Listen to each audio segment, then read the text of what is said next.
हमारे YouTube channel Shashi रंगीला production को लाइक share subscribe करें और बेल आइकन के बटन को क्लिक करें।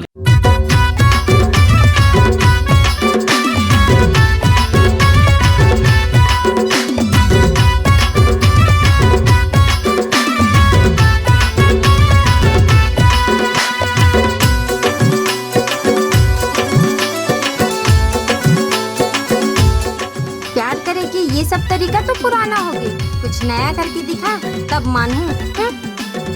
मैं करता बोला तरी तरी हाय रे मोर रखिया बरी, अरे हाय रे मोरे रखिया बरी, मैं करता बोला तरी तरी, अरे हाय रे मोरे रखिया बरी, मैं करता बोला तरी तरी।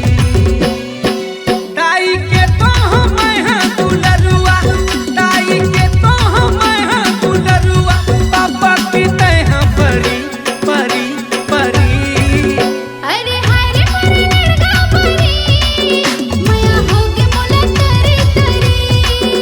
अरे हाय रे मोरे नरगा परी, मया होगे मोला तरी तरी।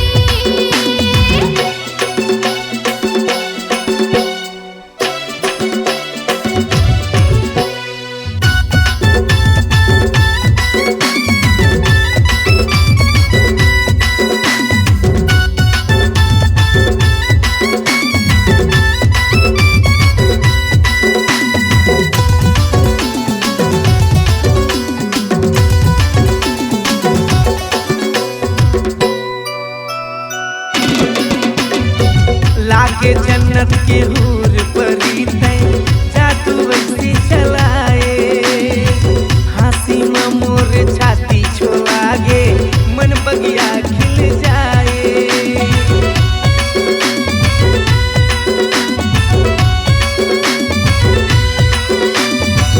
लागे जन्नत के हूर परी तै जादू वैसी चलाए, हंसी में मोर छाती छोलागे, मन बगिया खिल जाए।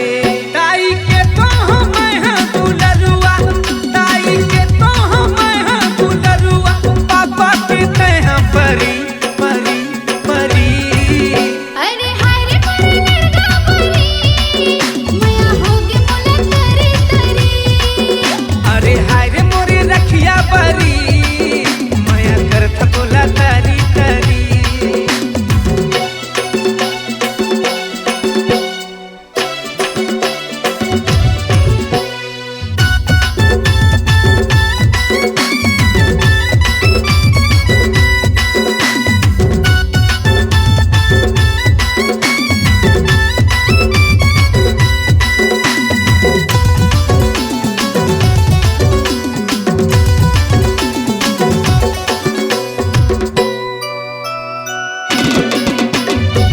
कभू बाबू कभू सोना दीवानी, कई के मोला भुलाए।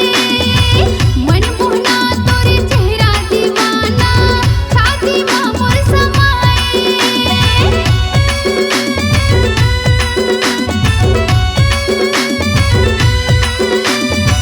कभू बाबू कभू सोना दीवानी, कई के मोला भुलाए।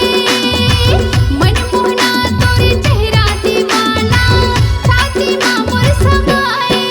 ताई के तो मैं हां दुलरुआ, ताई के तो मैं हां दुलरुआ, पापा के तय हां परी परी परी। अरे हाय रे मोरे नरगा परी, मया होगे मोला तरी तरी। अरे हाय रे मोरे रखिया बरी, मैं करता बोला तरी तरी। अरे हाय रे मोरे नरगा परी, मया होगे मोला तरी तरी। अरे हाय रे मोरे रखिया बरी, मैं करता बोला तरी तरी। अरे हाय रे मोरे नरगा परी, मया होगे मोला तरी तरी।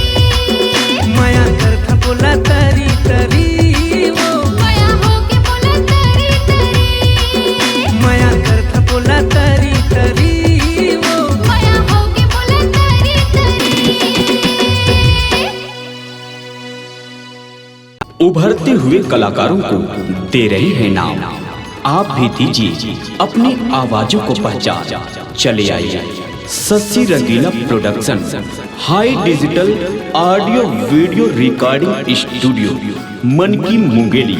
Mobile number 7089366823।